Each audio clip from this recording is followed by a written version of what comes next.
La télé d'ici braque ses projecteurs ce soir sur des hommes de l'ombre, des figures de l'ombre, des expertises de l'ombre. Ce sont les techniciens du spectacle. On recevra donc dans cette émission Alphonse Batois, il est régisseur technique. On recevra également Charles Assémian, président de l'Union nationale des techniciens de spectacle, et Lothaire Gomis, régisseur général de spectacle. Avec eux, on tentera donc de revenir un peu sur les réalités de leur métier, les risques et évidemment donc la situation donc de la Covid-19 qui impacte lourdement ce corps de métier. Et puis on l'a appris dans l'actualité évidemment de ce mercredi, la disparition du Premier ministre Amadou Gon Coulibaly, des suites donc d'un malaise, une information sur laquelle évidemment NCI reviendra dans NCI News tout à l'heure dans le journal. La télé d'ici, l'essentiel de ce que vous êtes en droit de savoir ici. Bonsoir, bienvenue.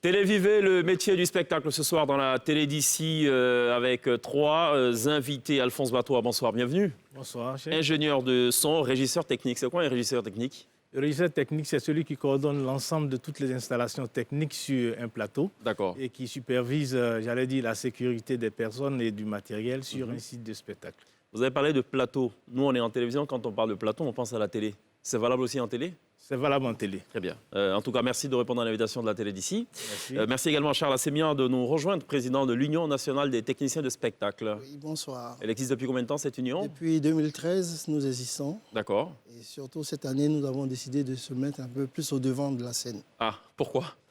Vous étiez trop effacé ou qu'est-ce qui se passe? Assez effacé quand même, mais avec la pandémie qui a sévi, nous avons décidé de pouvoir revendiquer, de pouvoir défendre certains droits. D'accord.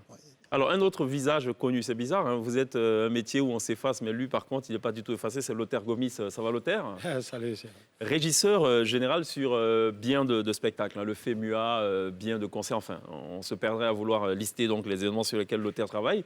Et ce n'est pas que la Côte d'Ivoire, hein, c'est la sous-région et même jusqu'au Tchad, pour ce que je sais. Ça va, bienvenue? Oui, ça va, merci beaucoup. Alors, c'est quoi le métier d'un régisseur général?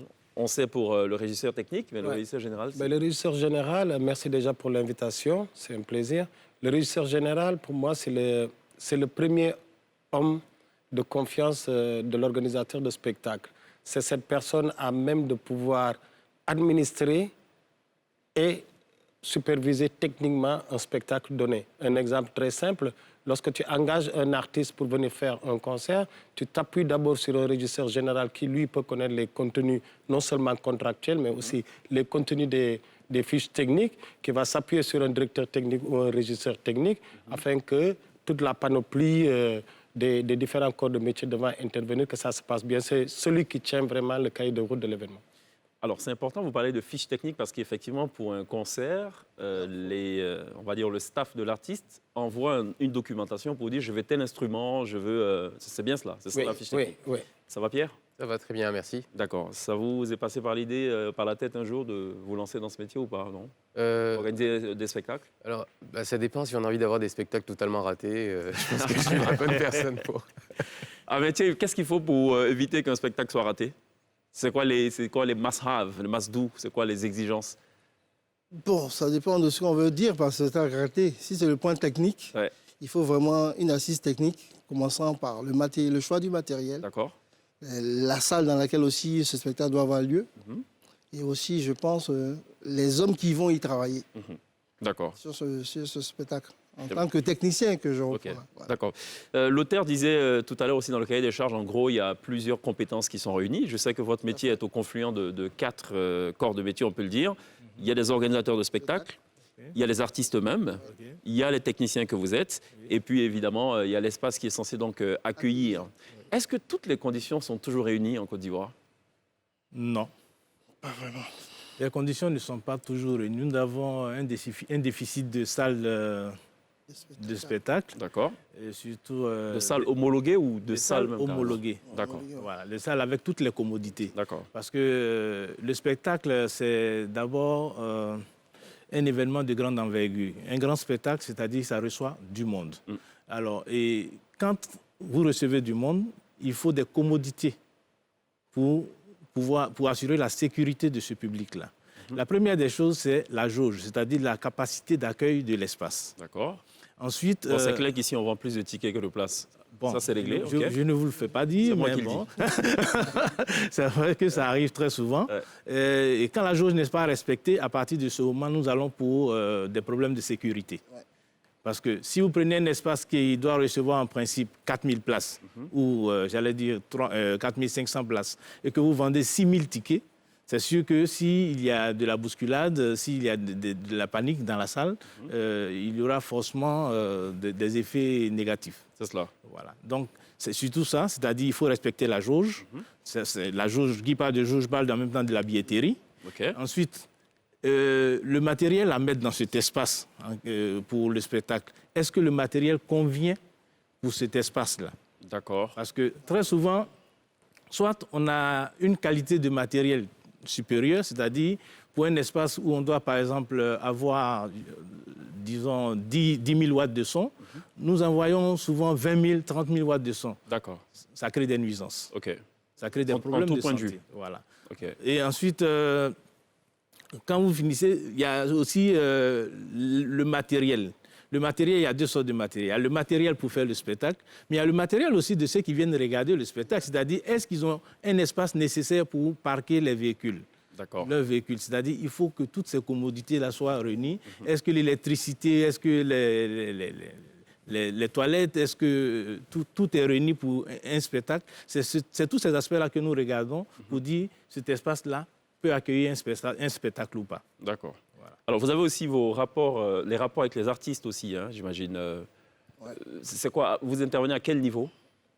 Ben, au niveau artistique, aujourd'hui, je prends d'abord un exemple. Tous les artistes qu'on dit, c'est des grands artistes qui tournent en ce qu'on appelle leurs ingénieurs. Que ce soit Alpha, Salif, Youssou, etc. Ils ont des ingénieurs qui tournent avec eux. D'accord. Parfois, des artistes sont étonnés dans un spectacle que leur son, par exemple, ne soit pas bien et qu'ils se disent « oui, l'ingénieur a saboté mon son ». Donc, c'est arrivé pour dire qu'un ingénieur d'un artiste attitré peut demander à son artiste lead « ne viens plus faire la balance parce que je connais ta voix ».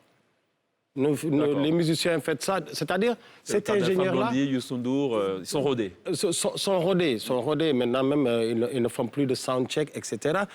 C'est pour dire que l'artiste, le créateur de cette œuvre d'esprit-là, va s'appuyer sur son premier gars, qui est l'ingénieur, pour sécuriser le rendu du spectacle. Il y a eu des artistes qui doivent chanter 10 morceaux, par exemple. Arrivé au 5e titre, le gars, il est essoufflé ou bien il a eu une corde vocale qui le fatigue.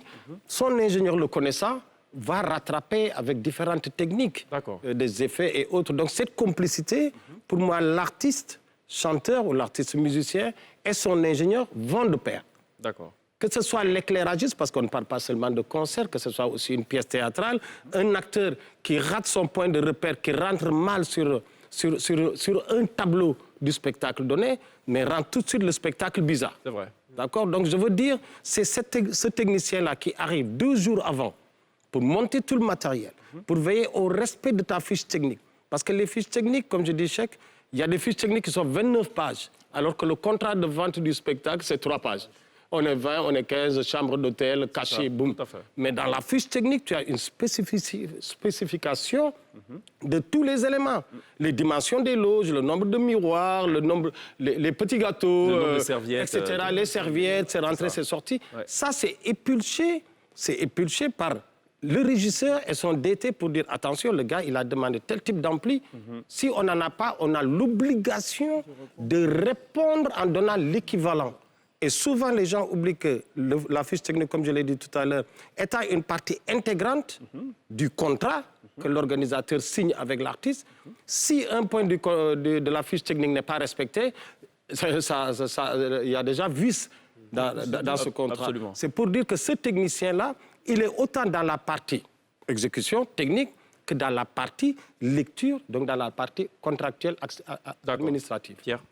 Est-ce que vous vous définissez comme un métier créatif et en quel cas est-ce que vous arrivez à exprimer justement cette créativité avec le nombre de salles que vous rappelez qui n'est pas suffisant en Côte d'Ivoire et le nombre de spectacles tout court, parce que je vois que vous intervenez dans plein de choses, théâtre, mime, marionnettisme et on en passe.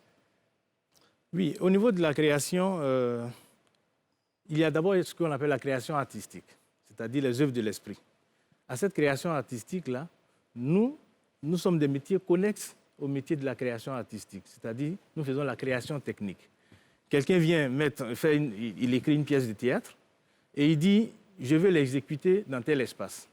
Alors, comme le disait tout à l'heure M. Lothaire Gomis, il faudrait qu'il puisse se donner les moyens de se trouver un régisseur qui soit est un régisseur lumière, soit un régisseur son pour son spectacle. Il peut même avoir les deux, ça ne fera que l'arranger. Et ces deux messieurs s'asseyent, ils lisent la pièce de théâtre et ils disent « voici ce que nous pouvons donner comme création lumière, comme scénographie, c'est-à-dire les décors, l'ensemble de tout ce qui va aller sur la scène, et comme effet sonore ou, comment on appelle ça, diffusion sonore. Ça peut être une pièce de théâtre, ça peut être la danse contemporaine, ça peut être un opéra, ça peut être des arts de la rue, des marionnettes, ainsi de suite. Il y a plusieurs domaines d'activité artistique dans lesquels nous intervenons. Alors, il faudrait que les gens comprennent que à la création artistique, il faudra associer la création technique, parce que la courroie de transmission des émotions de l'artiste au public, c'est le technicien. Et là, il faut être absolument créatif. Il y avait une deuxième question, celle de Pierre, l'insuffisance de salles. Vous arrivez à vous exprimer avec le nombre de salles et de spectacles qui ne sont pas énormes au final ici. Oui, mais je pense que ce problème de salles de diffusion, c'est un problème pour moi, on tourne un peu partout, surtout en Afrique. C'est un vrai problème. Il y a souvent des salles qui sont vraiment, on va dire, entre parenthèses, très vieux, qui sont des palais de la culture, des palais de sport, etc., qui ne répondent pas. Donc, pour nous, ces salles-là, ce sont des sites qu'on aménage pour essayer d'y adapter le spectacle. D'accord.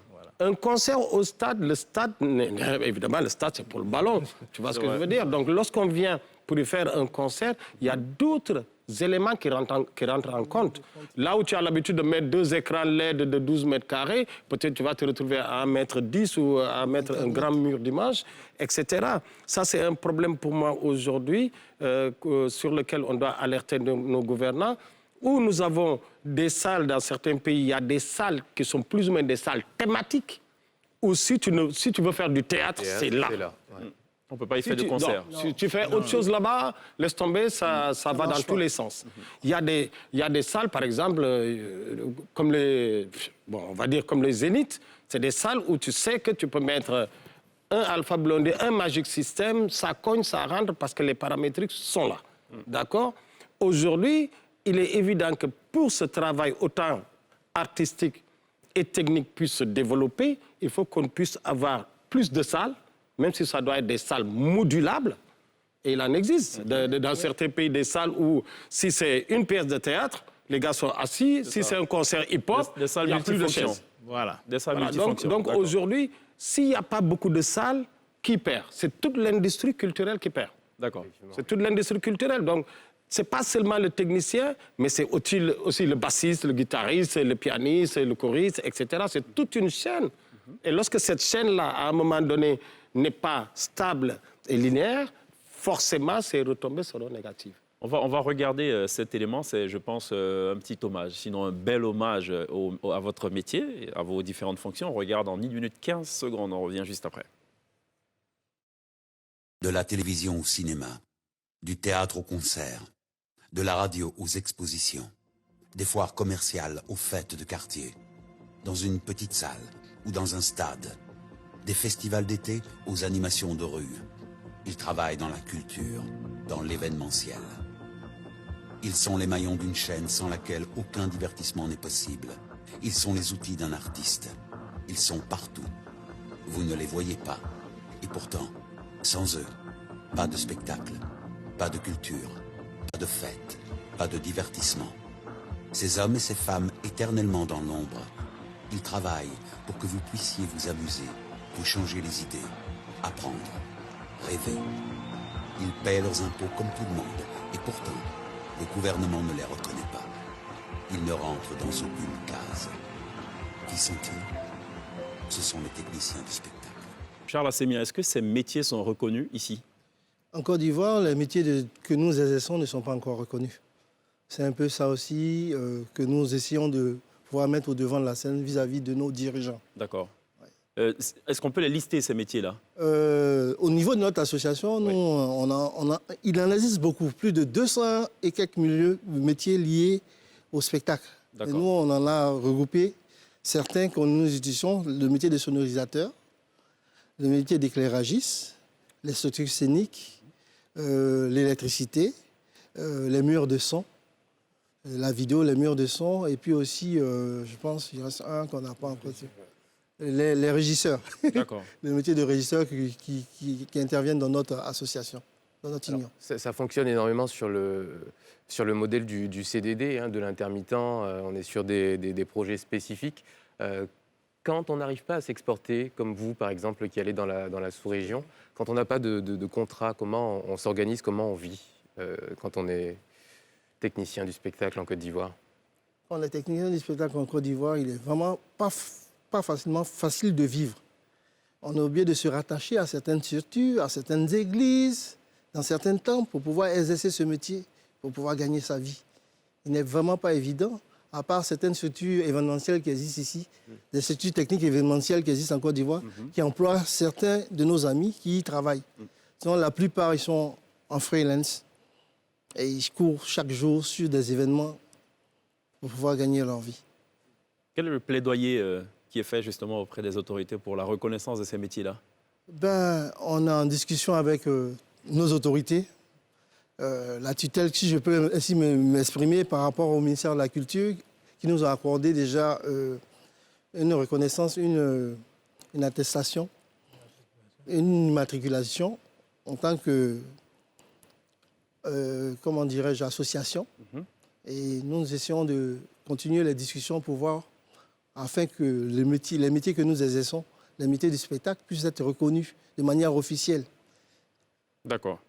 Très bien. Alors, tout à l'heure, on discutait un peu en coulisses et Alphonse disait, parlant des organisateurs de spectacles, qu'il préfère dire organisateurs et non promoteurs de spectacles. Et non entrepreneurs. Et non entrepreneurs. Pourquoi? Entrepreneurs culturels, parce que il y va de la reconnaissance aussi de ces corps de métier là par l'État de Côte d'Ivoire. Aujourd'hui, nous n'avons pas, le ministère de la Culture ou le ministère du Commerce ne reconnaît pas le statut d'entrepreneur culturel. Il n'y a pas d'agrément délivré à des entrepreneurs culturels en Côte d'Ivoire. Donc, pour moi, je préfère le titre de producteur ou organisateur de spectacle. D'accord. Parce que l'entrepreneur culturel, c'est très large. Mais le problème, c'est que la question que je me pose, c'est est-ce vraiment rentable d'être entrepreneur culturel en Côte d'Ivoire? Parce que quand on voit le coût d'organisation d'un spectacle et la rentabilité de ce spectacle-là, très souvent, l'écart est vraiment grand. Ils sont toujours déficitaires. Parce que si vous prenez le coût de location des espaces comme... les salles qui coûtent très cher. Des salles qui coûtent très cher. Je sais qu'Abidjan et Dakar, c'est les deux capitales de la sous-région où les salles coûtent le plus cher. Ouais. Vous prenez une salle du Palais de la Culture, il faut encore envoyer des équipements. Il faut faire tout ce qu'il y a comme doubler ou voire tripler la sécurité, alors que la sécurité est censée être dans le contrat. OK. Et il faut aussi tout ce qui vient entourer le spectacle, la communication, les contrats des artistes. Bon, quand vous mettez tout ça ensemble et qu'on vous dit l'entrée à 20 000, le public dit mais pourquoi 20 000? Je préfère les attendre au maquis du quartier. Quand ils vont finir au Palais de la Culture, le lendemain, ils seront au maquis du quartier. C'est ça. Ça tue le spectacle. Et ça n'encourage pas aussi ce secteur, sur les gens à aller vers ce secteur d'activité-là. D'accord. Mais dès l'instant où ce secteur sera réglementé, où les spectacles ne seront pas dans des maquis, ce ne seront pas dans des boîtes de nuit ou bien dans la rue, les gens viendront vers le vrai spectacle. et ils viendront regarder de beaux spectacles. D'accord. Alors, il y a une chose qui frappe de toute façon autour du plateau, il est exclusivement masculin. C'est quoi la proportion de femmes qui travaillent dans ce secteur aujourd'hui? Voilà Yvette. En voilà une. Mais il y en a de plus en plus. Il y en a de plus en plus sur plusieurs domaines. Hein. Il y a aujourd'hui des dames qui se mettent derrière des consoles pour te mixer un concert de 15 000, 20 000 personnes. Hein. Ben, de la même manière qu'on en trouve aux États-Unis, en Europe, il y en a en Afrique. Il n'y en a pas un gros nombre, mais il y en a qui ont été formés. Je me rappelle encore à la deuxième édition du Massa, c'est pas devant moi, parce que nous sommes tous aussi on va dire des enfants du Massa depuis 1995. On a fait toutes les éditions du marché des arts et du spectacle africain. Et on en a formé des filles, on en a formé des jeunes, mais il y en a des femmes. Et les portes sont encore ouvertes pour ces dames qui veulent exercer ce métier. Moi, je dis tout le temps, je préfère avoir une femme au contrôle d'une machine qu'un homme, parce qu'elles sont beaucoup plus fines, beaucoup plus précises, tu vois. D'accord. C'est une attaque personnelle à Alphonse. Alphonse, oui. Bon, OK, on ne va pas régler les comptes sur ce plateau. Sinon, on marque la pause, vous aurez le temps de le faire pendant la pub. On revient juste après le fight entre techniciens.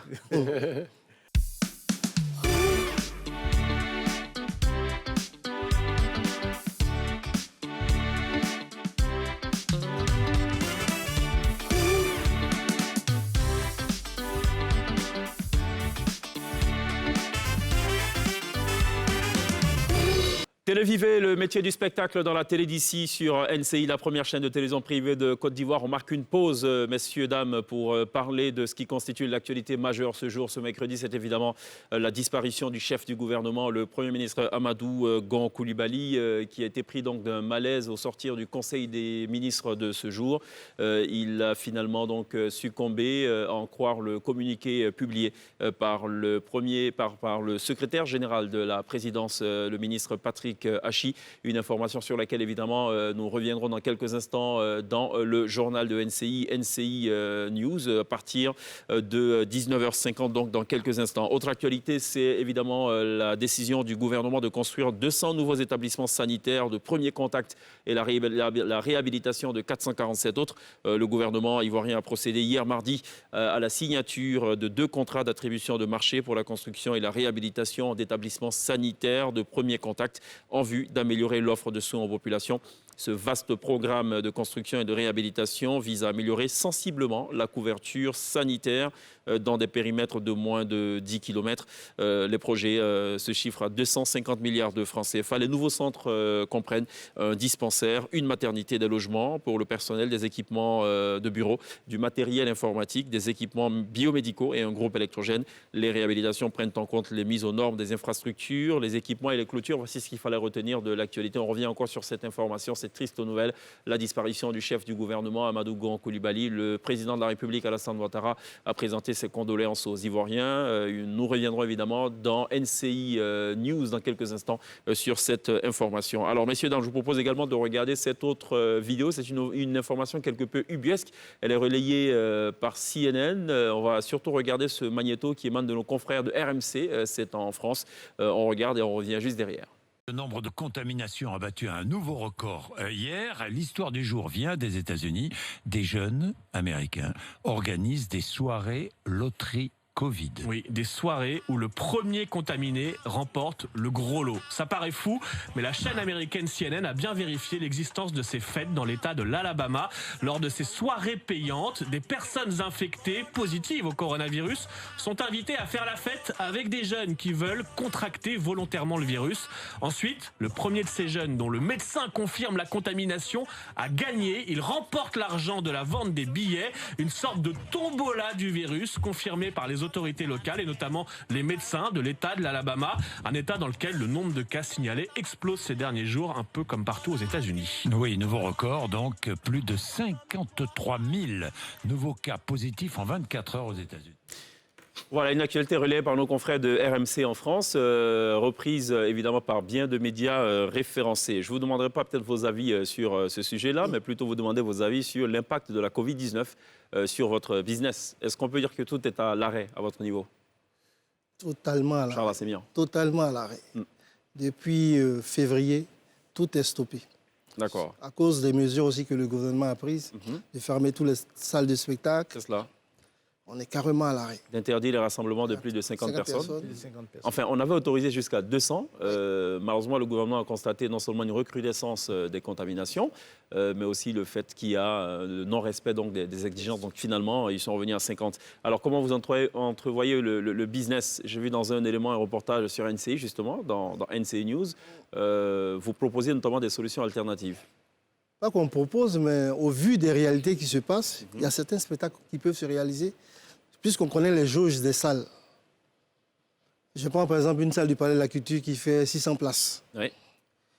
Selon les mesures barrières, si on les respecte, cette salle peut contenir jusqu'à 300, 330 personnes. D'accord.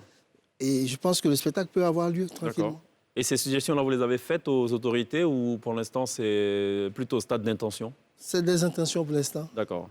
On essaie de trouver la plateforme réelle sur laquelle on pourra exposer. D'accord. Est-ce que dans le cadre du plaidoyer avec le ministère de tutelle, notamment, cette question a été posée? Non, pas encore. Pas encore posée. Donc vous la posez officiellement sur NCI, dans la télé d'ici?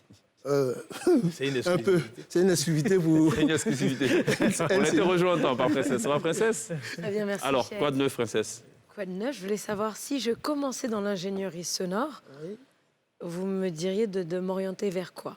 La radio, la télé, les spectacles? Le monde du spectacle, d'abord, c'est par passion qu'on y vient. Si vous êtes passionné par la chose, déjà, avec cette passion, vous savez vers où vous voulez aller. Maintenant, si vous voulez adopter ça comme un métier, c'est à vous aussi de faire le choix. Ça dépend de ce que vous aimeriez. Pas par quelque chose. Par exemple, je sais, pour avoir fait des études de broadcasting, journalism, nous, on commence toujours par la radio. C'est le premier niveau, en fait. Bof. Ici, il n'existe vraiment pas d'école adéquate pour ça. Donc, la plupart, c'est sur le tas. Et par rapport à des formations peut-être continues, en ligne ou bien par des échanges, qu'on se forme. Donc, c'est pourquoi je disais qu'il faut peut-être avoir l'amour de la chose pour pouvoir s'y lancer. L'auteur veut réagir? Parce que effectivement, je rejoins un peu mon ami. En Afrique, je vais dire en général, il n'y a pas vraiment des écoles spécialisées sur les métiers des arts et de la culture, du côté technique, ni du côté aussi théorique. Pour faire le cursus, on voit souvent que les jeunes, ils apprennent dans le tas. Comme on a l'habitude de le dire, j'ai acheté du matériel. Les premières personnes que je vais appeler, c'est mon petit cousin, mon neveu, etc., etc., pour leur dire, allons-y, j'ai acheté du matériel, essayez de vous défendre, les baptêmes du quartier, etc. Donc le jeune, il se forme dans le tas. Il y en a certains qui se sont formés dans des écoles d'ingénierie du son, d'autres dans de l'éclairage, qui ont vraiment de l'expérience aujourd'hui. Et au niveau de l'UNTS, en même temps, parmi nos missions, c'est d'aider ces jeunes qui sont plus de 300 au niveau de notre corporation à être formés ou qu'on les perfectionne au métier qu'ils auraient choisi. Si c'est de la sécurité, on va te dire, écoute, il faut que tu maîtrises sécurité incendie, il faut que tu maîtrises c'est quoi un voltage d'un groupe électrogène, etc. Si c'est son, on va te dire, aujourd'hui, on est passé des consoles analogiques aux consoles numériques.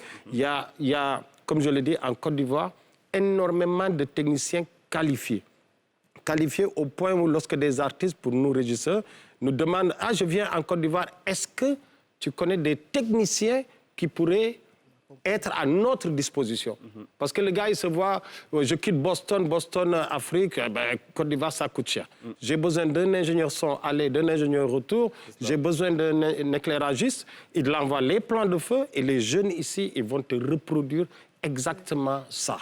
Même il y en a qui viennent maintenant sans leur backing band. Il va venir avec son chef d'orchestre, on va dire, et puis il prend tous les restes des musiciens ici. Moi, lorsque je regarde l'orchestre de NCI, la T-Band, je suis très content. Eux, tu leur donnes n'importe quel titre, ils vont te relever ça, et puis mis au Palais de la Culture, on ne saura pas s'ils viennent des États-Unis ou s'ils viennent de Côte d'Ivoire. Donc, ça dépend du corps de métier que tu choisis. Et puis nous, au niveau de l'UNTS, on peut t'aider à perfectionner jusqu'au jour où on va dire, voilà une école dans laquelle tu peux venir faire le cycle de 3 ou de 6 mois sur l'année. Okay. Et lequel domaine est le plus lucratif? Les spectacles, le cinéma, la radio? des concerts? Alphonse, il réfléchit loin, là. Je ne réfléchis pas loin parce que le domaine le plus lucratif, j'étais en train de me demander, mais c'est vrai, qu'est-ce qu'elle est rapporté le plus? En fait, tous les domaines sont lucratifs. Tous les domaines sont lucratifs, pourvu que tu sois excellent dans ce que tu fais. Pourvu que tu maîtrises ta matière. Alors, dès l'instant où tu maîtrises ton métier, tu seras sollicité. Et tu auras une expertise. À partir de ce moment, ça devient lucratif. J'ai une question que j'aime bien poser chaque fois qu'on reçoit des corporations à la télé d'ici, c'est la question du barème. Est-ce que dans le cadre de l'UNTS, vous fixez des barèmes? Un ingénieur de la trempe d'Alphonse Batois ne peut pas être payé en dessous de tel montant pour telle heure, tel nombre d'heures de travail, tel technicien lumière. Est-ce que cette réflexion-là aussi, vous la menez à votre niveau? Effectivement, nous la menons. D'accord. Nous ne l'avons pas encore officialisée, mais nous sommes en train de la mener. Mais il y a déjà un barème qui existe plus ou moins... dans la pratique. Dans la pratique. Les corps de métier, comme ils l'ont dit tout à l'heure, c'est vrai que c'est pas encore... il n'y a pas d'école en tant que telle, mais pour ceux qui exercent ce métier-là, qui sont des professionnels de ce métier, ici en Côte d'Ivoire, qu'est-ce que nous faisons? Il y a quand même un profil de carrière. Tu ne commences pas ingénieur du son. Tu commences technicien. Après technicien, tu passes régisseur.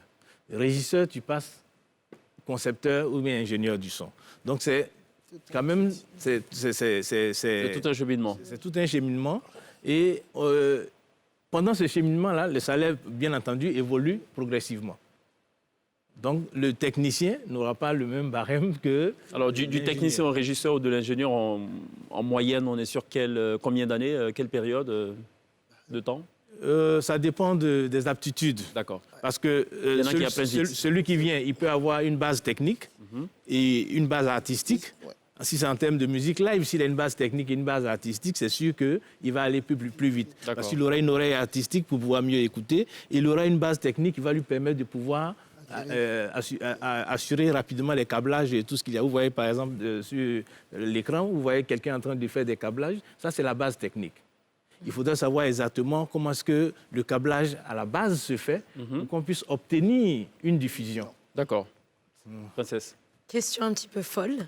Est-ce qu'il y a des tendances dans le son? Est-ce qu'il y a par exemple des moments où les gens demandent un peu plus d'écho? Vous voyez, ce genre de tendance où... Ça, c'est la création. C'est-à-dire, vous êtes en spectacle, bon, on tourne beaucoup autour de la musique live, mais quand on parle d'écho, c'est ce qu'on appelle dans notre jargon des effets. Et ces effets-là vont avec des périodes précises dans le spectacle. Par exemple, vous écoutez un album enregistré, vous savez qu'à tel instant de cette chanson-là, il y a par exemple une réverbération, une réverb sur la voix de l'artiste ou bien un delay sur la voix de l'artiste. Vous vous êtes amené à reproduire ce qu'il y a sur l'enregistrement phonographique pour que le public se retrouve. Maintenant, quand votre inspiration aussi vous permet de savoir la structure de la chanson et surtout le tempo sur lequel chante l'artiste, vous pouvez vous amuser à envoyer des effets pour faire plaisir et au public et motiver aussi l'artiste sur la scène. Donc voilà un peu à quel moment on peut envoyer des effets. Sinon, la première chose, c'est avoir la source naturelle qui vient sur la console pour le mixage. Après, vous pouvez embellir en ajoutant des effets. D'accord. La chose que vous détestez le plus en tant qu'ingénieur du son quand vous arrivez à un événement? On attend de vous des réponses rapides, parce qu'il y a beaucoup de questions. Trouver un matériel défaillant. D'accord. Très défaillant. Un site inadéquat.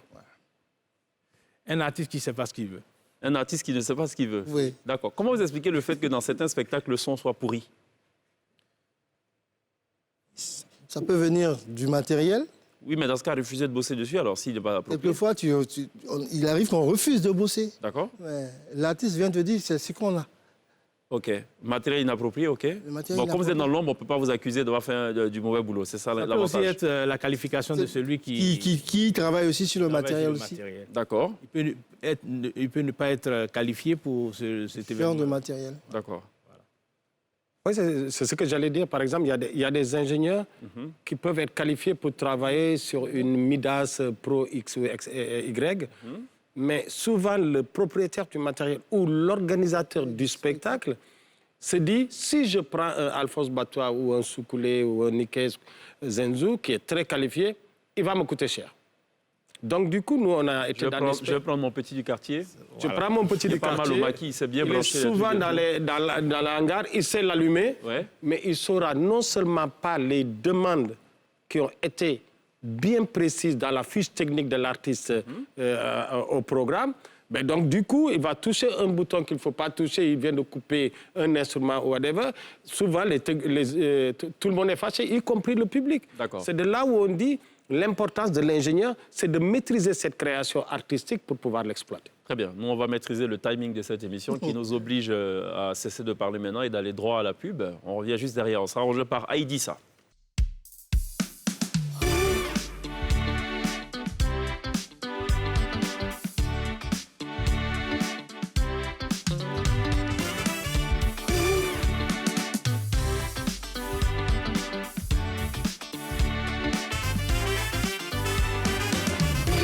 Vous faites toujours très bien de nous rejoindre dans la télé d'ici sur NCI du lundi au vendredi à partir de 18h40. On essaie de refaire un peu la Côte d'Ivoire dans ce qu'elle constitue d'essentiel dans ce qui devrait logiquement vous intéresser. Ce soir, on parle d'un métier peu connu, c'est le métier donc, de technicien de spectacle. Enfin, peu connu parce que ce sont des hommes de l'ombre. Alphonse Batois, Jean-Charles Assémian et Lothaire Gomis qui nous font la gentillesse de répondre ce soir à notre invitation. On a été rejoints par celle qui est certainement aujourd'hui l'égérie de la musique tradie moderne ivoirienne, c'est Aïdissa. On a beaucoup de plaisir à la recevoir. Ça va, Aïdissa ? Ça va bien, Cheikh.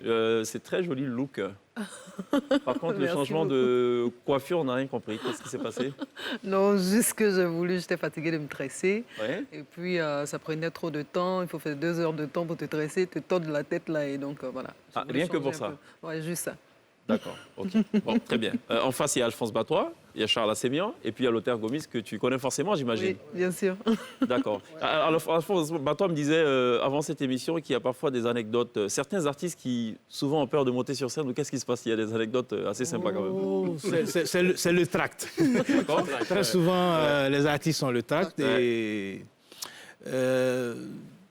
certains refusent même d'aller sur la scène parce que dès l'instant où l'artiste est annoncé et que le public se lève avec la clameur, l'euphorie, tout et tout, il dit, attendez, vous êtes sûr que je pourrais tenir un micro devant cette foule-là? C'est ça.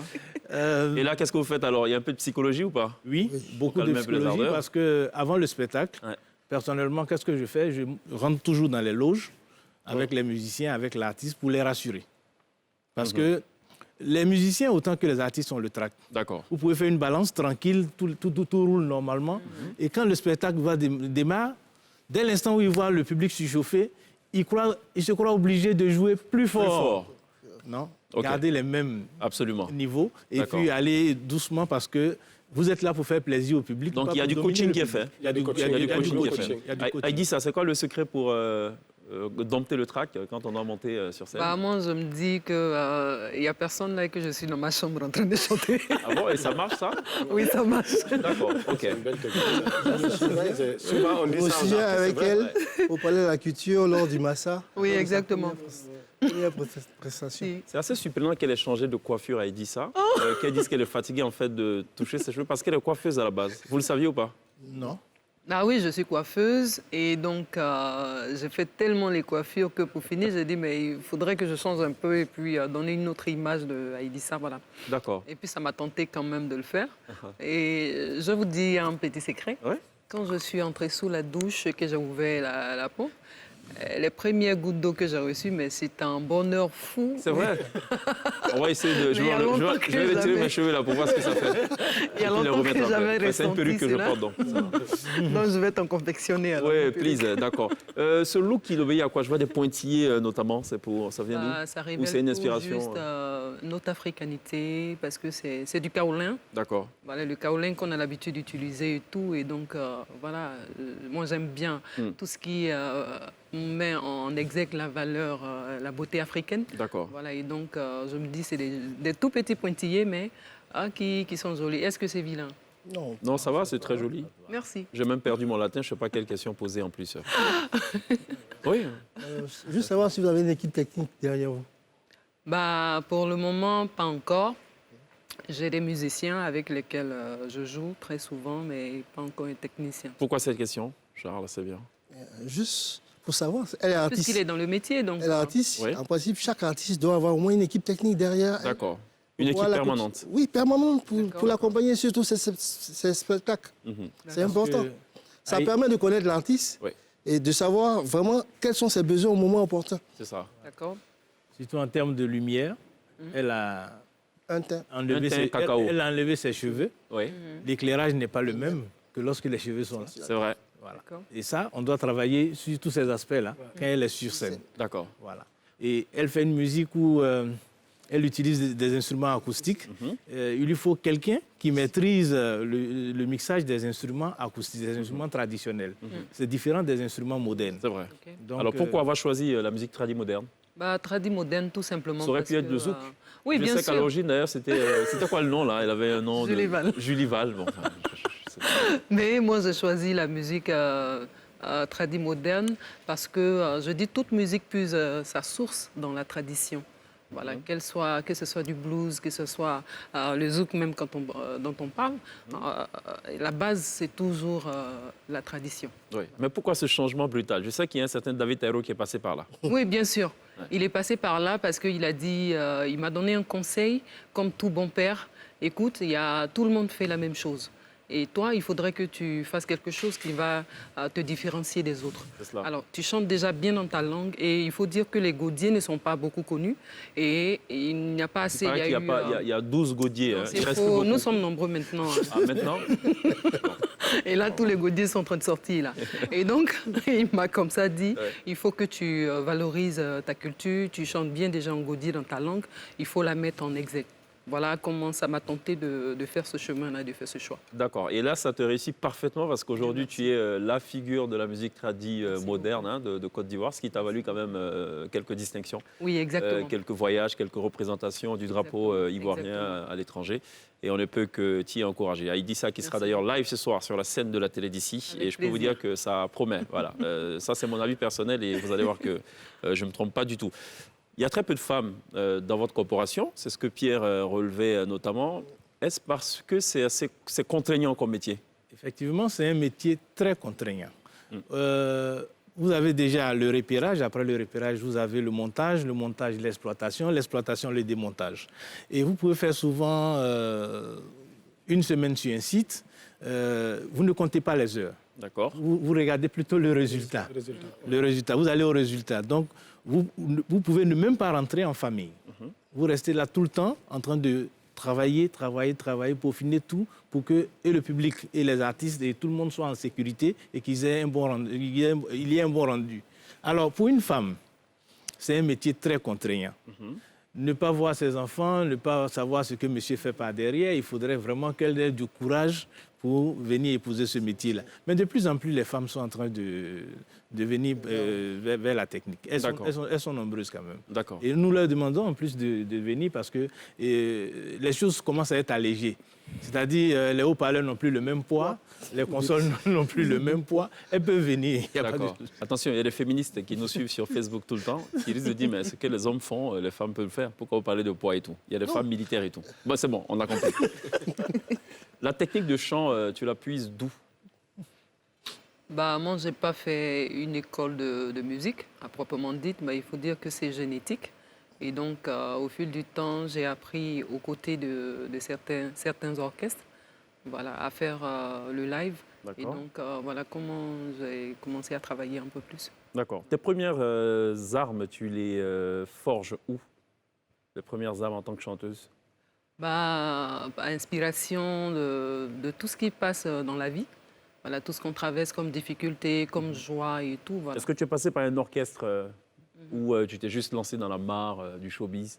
Non, je suis passée d'abord par des orchestres à San Pedro Expérimental 2000 et puis ensuite avec Ghost Family avec lesquels on a fait Afro-musique et aussi, j'oublie ce concours-là, le nom, où j'ai eu quand même le prix de la meilleure chanteuse. J'étais en face de Ruth Tondé, paix à son âme. Ouais. Voilà, Chorus. Voilà. Chorus, oui, d'accord, avec Ephraim Yupo. Voilà, et où j'ai eu le prix de la meilleure chanteuse. D'accord. Voilà. C'est quoi ton ambition ultime? Être une grande chanteuse d'ici. Tu l'es déjà, ça je le dis. Merci, mais je n'ai pas encore atteint tous mes objectifs. D'accord. Voilà, ce que je veux atteindre, c'est d'être connue mondialement, faire connaître ma musique au-delà des frontières de la Côte d'Ivoire. D'accord. Elle a des chances ou pas, Lothaire?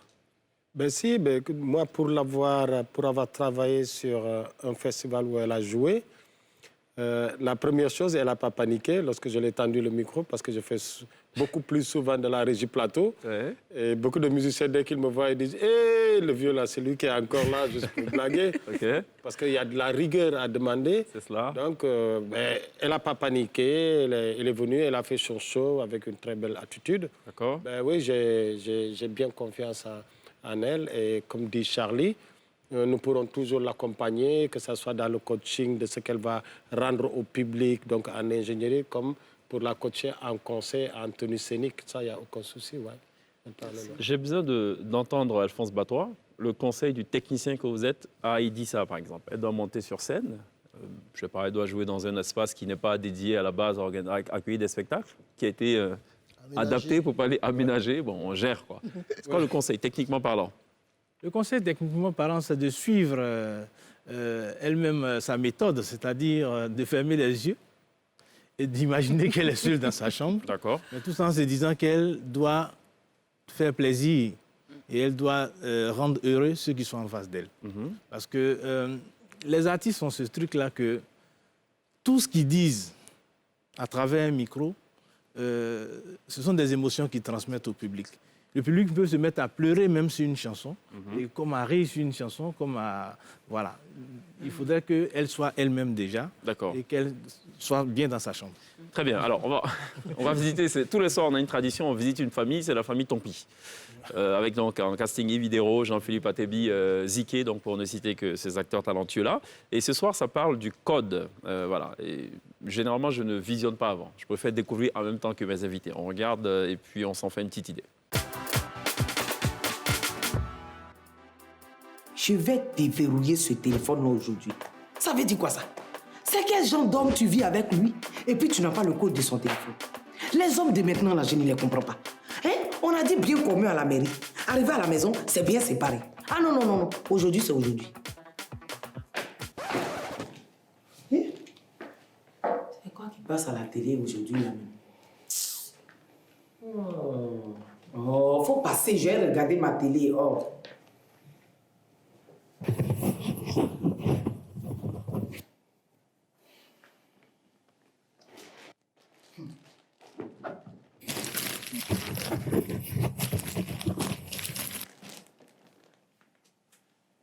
Donne mon téléphone. Donne mon téléphone, tu vas faire quoi avec ça? Regardez-moi lui là. Faut donner mon téléphone. Moi, je vais faire quoi avec ton téléphone? Je vais faire quoi avec toi, ton téléphone? Tu penses que je n'ai rien à faire dans la maison ici? Tu penses que moi, je n'ai rien à faire dans la maison ici pour prendre toi, ton téléphone? Il y a quoi de bon dans toi, ton téléphone même? Et puis, moi, je vais aller prendre toi, ton téléphone. Regarde, ce matin là, il faut me laisser regarder ma télévision en paix. Ah! Mais la sorcellerie existe. Il y a la sorcellerie ici. Hé! Hey, regarde, c'est pas à cause du téléphone que tu vas me dire sorcellerie. Hein? Tu as compris? Je suis pas ta sorcière. Où est beau téléphone là même? Il y a quoi dans le téléphone? Quand même, tu vas me dire sorcière. On est fou quoi et toi ton portable?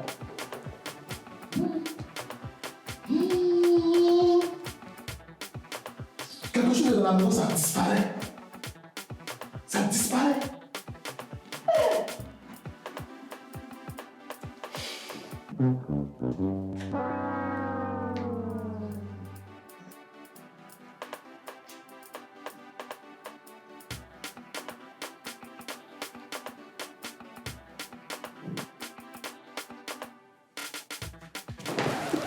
Donne mon téléphone. Donne mon téléphone. Ça, tu vas faire quoi avec ça? Tu vas faire quoi avec ça? Tu peux m'entendre déjà, tu vas faire quoi avec ça? Attends. À cause des téléphones, tu vas casser mon pied? À cause des téléphones, tu vas casser mon pied? Il y a quoi de bon même dans toi, ton téléphone? Hein? Ton téléphone, là, il y a quoi dedans et puis on ne peut pas regarder. Mais ne t'en fais pas. Qu'il pleuve ou qu'il neige, ce téléphone-là, je vais le déverrouiller. Un jour, je t'aurai. C'est pas la neige, c'est le vent qui va t'emporter. Tu peux déverrouiller ça là? Ça là, tu peux déverrouiller? Oh, c'est chaud, hein?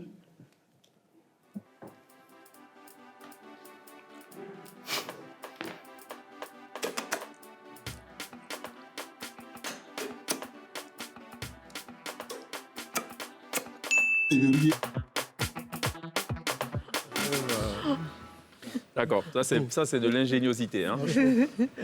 Pas de l'ingénierie technique, mais de l'ingéniosité. Alors pour ceux qui, par extraordinaire, ne savent pas qui a dit ça, on va regarder en 1 minute justement ce qu'elle a fait jusque-là, de Digbo à Wawa Play.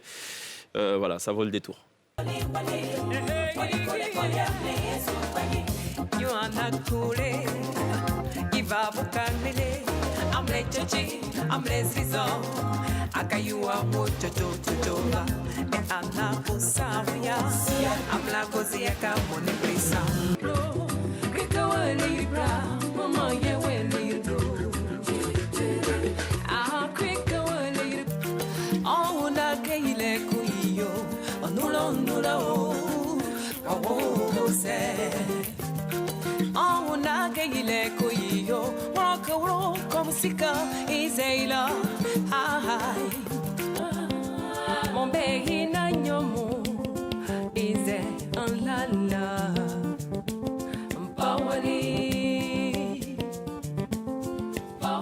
Alors, Heidi, ça sur Wawa Play, il y a eu une influence Juju Music.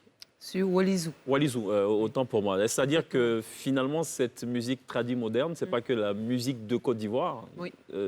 On glisse un peu sur du mixage. Exactement. En fait, en Côte d'Ivoire, quand on écoute Aïdissa, on dit, quand on est à Abidjan, on dit tradie moderne. Mais quand on sort de la Côte d'Ivoire, on dit la musique, la world music.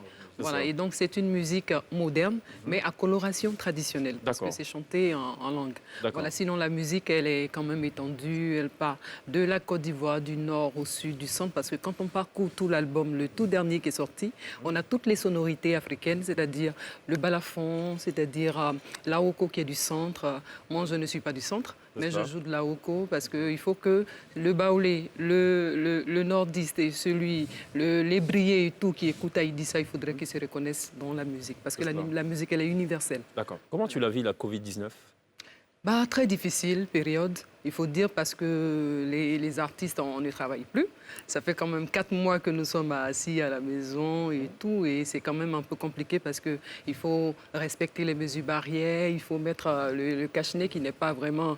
C'est un peu fatigant, oui, parce que souvent, on n'arrive pas à bien respirer, mais bon, on est bien obligé de le faire avec. Et donc, un peu compliqué, mais on s'est dit que pour protéger les siens et les autres, on a le devoir de le faire. D'accord, très bien. Alors, messieurs, assez rapidement, on a 2 minutes pour conclure cette affaire. Parlons encore une fois de la reconnaissance de ce métier. Qu'est-ce que vous prévoyez faire et, en gros, vous rêvez à quoi, Charles Assémian ? Le rêve que nous émettons, c'est que nous soyons reconnus en tant que métier à part entière. Le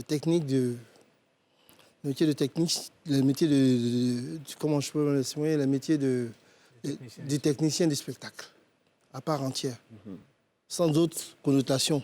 D'accord. Voilà. Il y a un potentiel quand même. J'ai suivi un reportage. En France, les boîtes de nuit génèrent 1 milliard d'euros de chiffre d'affaires l'an. C'est-à-dire un peu plus de 600 milliards de francs CFA. Donc à l'intérieur, il y a évidemment donc, le technicien lumière, le son et tout. Lothar, on termine comment cette affaire ? Faut qu'on ferme cette émission ? Oui, on la termine en disant déjà merci, en disant à nos autorités d'avoir un œil encore un peu plus gros sur les artisans du spectacle, qu'on appelle techniciens hommes de l'ombre, qu'on puisse s'asseoir ensemble et voir dans quelle mesure que ce technicien pourrait continuer à être un acteur au développement, que cette corporation soit bien reconnue, parce qu'il y a beaucoup de jeunes qui comptent sur ça pour vraiment fonder leur famille. Certains en ont des familles, mais vraiment pour évoluer, pour améliorer leurs conditions de vie. C'est cet appel-là que nous lançons aux uns et aux autres pour que ce métier soit plus respecté que vu comme tel qu'il est vu actuellement. C'est un métier comme tout autre. C'est un métier comme tout autre et c'est un métier qui appuie aussi d'autres métiers qui sont déjà existants. D'accord. Aïdissa, est-ce qu'on met à profit quand même cette période d'inactivité pour rédiger, écrire de nouveaux textes ? Oui, bien sûr. Ouais. On continue toujours de travailler. Et donc la prochaine production, elle va avoir quelle coloration ? On va aller peut-être au Maghreb cette fois ? C'est aussi l'Afrique. Oui, pourquoi pas. Pourquoi pas. Pourvu que la musique ivoirienne soit vue ailleurs, soit partagée, soit aimée. Voilà, c'est ça notre but. D'accord. On va marquer une autre pause. Ce sera la toute dernière pause de cette émission. Aïdissa sera dans quelques petites secondes seulement live sur la scène de la télé d'ici.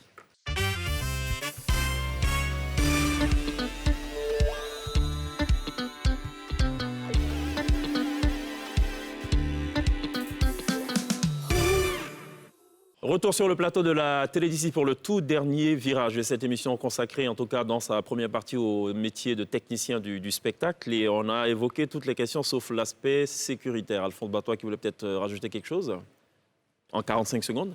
En 45 secondes, qu'est-ce que j'allais dire? Le métier de technicien du spectacle a ce volet-là de sécurité qui est très, très important pour nous.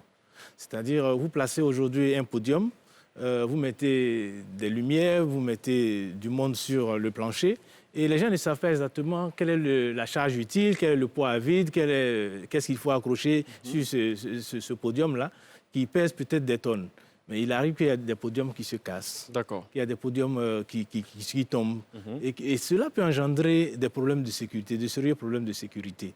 Et nous demandons aux autorités de se mettre souvent en rapport avec nous pour que nous puissions leur dire « Attention, voici tel aspect qui pourrait créer des désagréments au public. » Et c'est ce métier-là aussi que nous voulons mettre en avant, c'est-à-dire le volet secourisme et prévention des risques. D'accord. Voilà. Et c'est très, très important. Et nous souhaiterons vraiment que les autorités se penchent sur ce domaine d'activité qui est aujourd'hui la technique du spectacle et de l'événementiel, qui emploie des gens, mais qui sont des travailleurs indépendants. Alors, une reconnaissance et une réglementation du secteur profiterait à tout le monde. D'autant que les hommes politiques ont beaucoup besoin de vous, surtout en cette période électorale qui s'annonce. Voilà. Il y a des concerts éclatés un peu partout. Généralement, on a besoin des techniciens de spectacle. Et je ne peux m'empêcher de penser à la chute justement de Jesse Jackson à Figayo. Il était donc sur un podium qui visiblement ne supportait pas la charge. Alphonse Batois, merci d'être passé par la télé d'ici. Merci à Charles Assémier, merci à Lothar Gomis. Merci beaucoup. On vous laisse en compagnie de l'égérie de la musique tradie moderne, une artiste révélée par la radio Nostalgie à travers son single Digbo il y a de cela quelques années. Et depuis, bien, le succès donc est incontesté et ininterrompu. Ce soir, elle est live sur la scène de la télé d'ici. C'est Aïdissa, on a beaucoup de plaisir à la recevoir. On se retrouve demain. D'ici là, take care. Aïdissa, right now.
Congo Kinshasa, que si quoi, oh.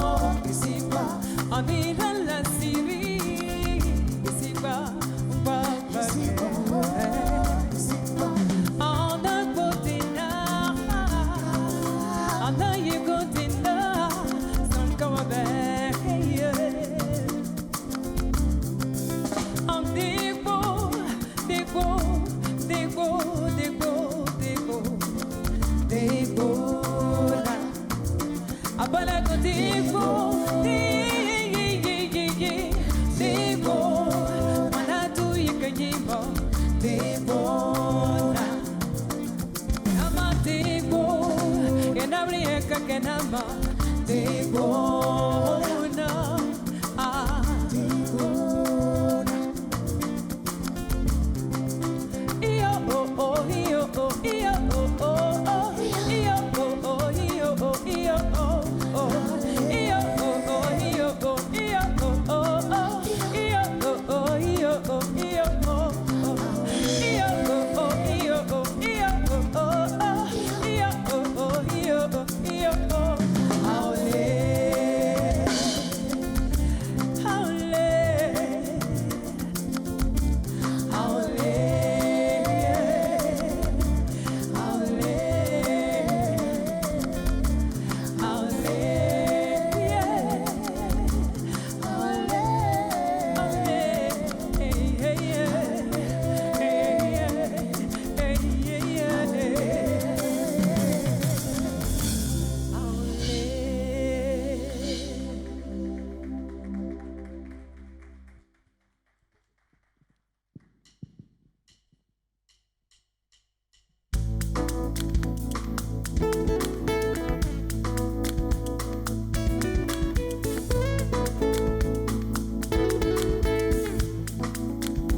L'excellente Heidi Sarr accompagnée de l'excellent Ivan. Merci de l'applaudir. Good job. Very good job.